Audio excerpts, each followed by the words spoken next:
in general, I think it ought to be kind of whatever it takes to maybe get into one that's a reasonable type facility.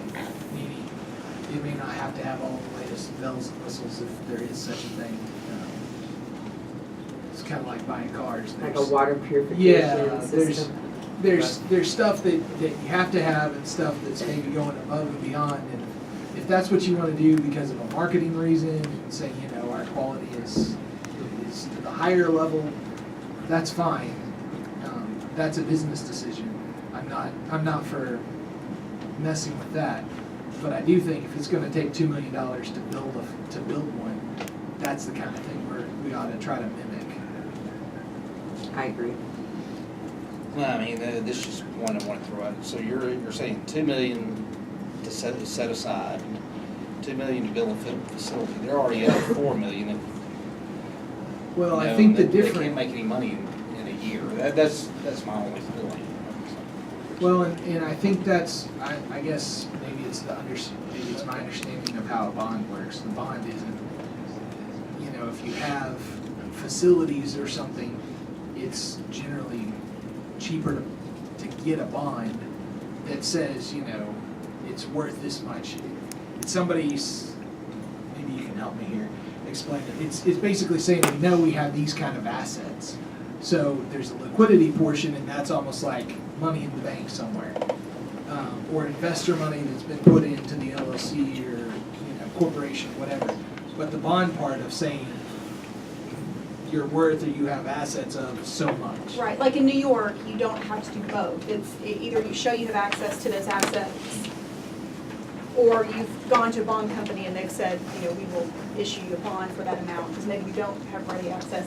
And here, this is just a quick outline. Again, there's an asset escrow quota, so New York, Illinois, Hawaii require these minimum threshold of assets. I see here I don't have Illinois. I know Illinois, New York, it's $2 million. If they can't show that they have that amount in assets that they currently own, they can show that they posted a bond for $2 million, and that gets them through that threshold. Because they recognize maybe not everybody's going to have $2 million in assets or access. I think that's another word they use. Okay, so Illinois is also $2 million. They set a smaller bar for the dispensaries. I believe those are $50,000 in asset, or $50,000 in escrow, or $50,000 surety bond. The difference with Illinois would be they require that to be basically liquid assets in an escrow account. So that was a little bit different than New York. These other types of bonds really don't go towards the application process. That's more to make sure you're going to pay your taxes and to make sure you're going to perform. But that really, like Connecticut, for instance, requires that you post a bond that you're going to build your facility on the front end. That's a $2 million bond. On the back end, there's a performance bond that you're going to do what you said you're going to do. It's a little bit lower, but that doesn't really go to the application process.